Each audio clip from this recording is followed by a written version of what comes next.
सत्संग के अंदर जुड़े हुए हैं।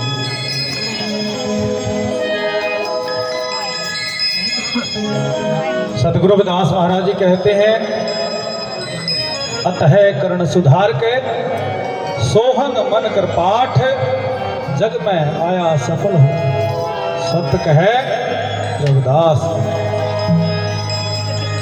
के जिनके मन बुद्धि चित्त सत्संग में जुड़ गए साथ संगत जी, उनका जग में आना सफल हो गया। क्योंकि जब तक हमारा मन सत्संग में नहीं है, जब तक हमारी बुद्धि गुरु की वाणी को धारण ना करे, हमारा चित्त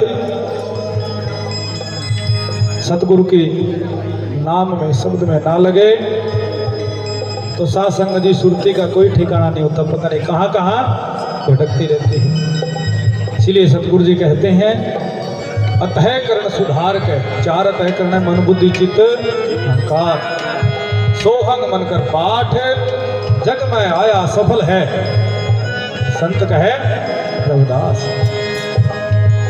सत्संग के अंदर सबसे बड़ा फल साथ संगत जी ज्ञान का है, क्योंकि बिना ज्ञान के ना तो हमें ये समझ में आएगा कि परमात्मा क्या है, सुरती क्या है, शब्द क्या है। हमारा जो शरीर है ना ये साथ संगत जी, ये वह किताब है जिसने इसको पढ़ लिया ना वो बहुत से पार हो। किसी ने पूछ लिया, महाराज जी 84 पार कैसी होती है, क्या है 84? तो हमारे गुरुदेव जी बताया करते, संत गुरुपाल दास महाराज जी जो सतगुरु स्वामी समन दास महाराज जी के परम शिष्य हुए हैं,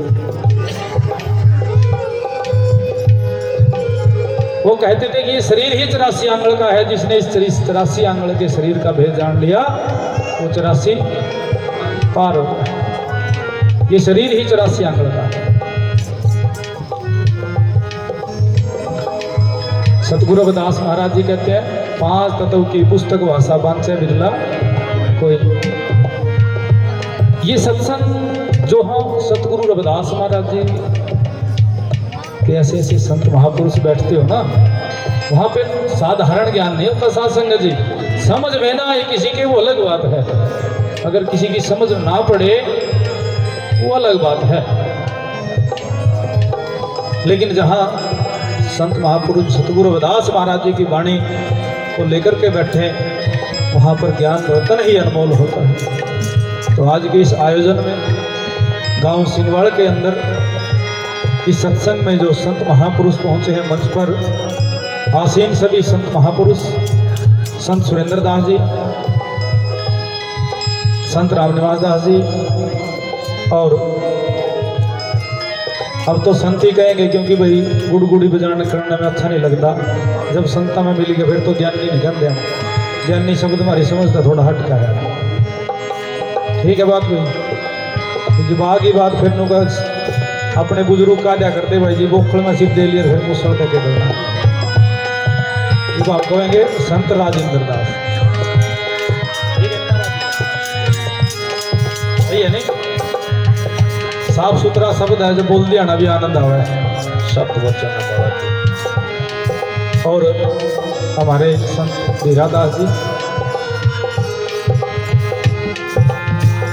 2-3 दिन पहले बात हुई थी महाराज जी से, सुरेंद्र दास जी से, कि गांव सिंगोड़ में चलना है जी। बोले ठीक है जी कोई बात नहीं महाराज जी चलेंगे जरूर। फिर ऐसा होया आज जब चले ना ध्यान नहीं रहा फोन करना कि वहाँ पे जाना है, क्योंकि इनका बोलिया था भी हमारे साथ में चलियो गाड़ी। अब ये इंतजार न कर रहे भी मेरे द्वारा फोन आओगा, मैं भूल गया।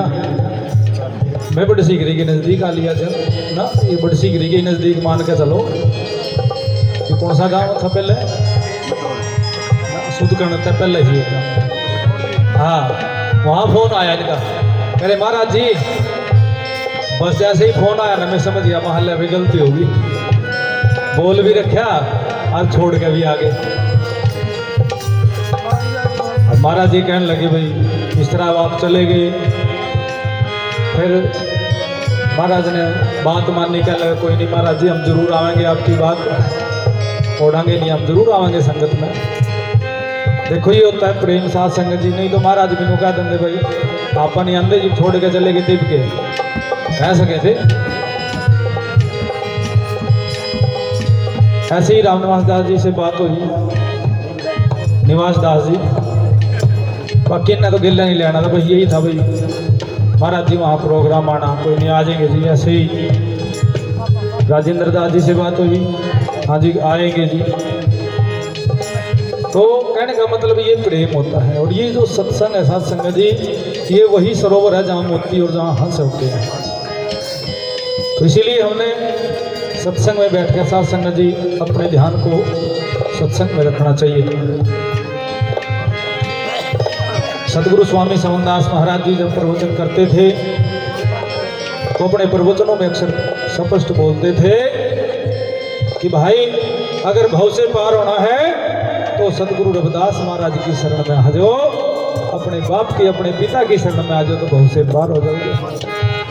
और आज सभी संत महापुरुष यही संदेश दे रहे हैं कि आप सदगुरु रविदास महाराज जी की शरण में आओ और इस भव से पार हो जाओ। और यहाँ बैठकर साथ संगत जी मन के मैल धोते हैं, क्योंकि पानी में तो हम अपना शरीर धो सकते हैं, लेकिन मन जो है वो कहाँ धोता है? वो सत्संग में ज्ञान रूपी जल होता है जो मन के विक्षेप को, मन बुद्धि के विक्षेप को दूर करता है, शरीर के इंद्रियों के आवरण मल को दूर करता है। ज्ञान विवेक जहाँ सत्संग में मिलता है। स्वाव साथ संगत जी ज़्यादा समय नहीं लूँगा, क्योंकि हमारे बीच में और भी बहुत सारे वक्ता हैं जिनके नाम है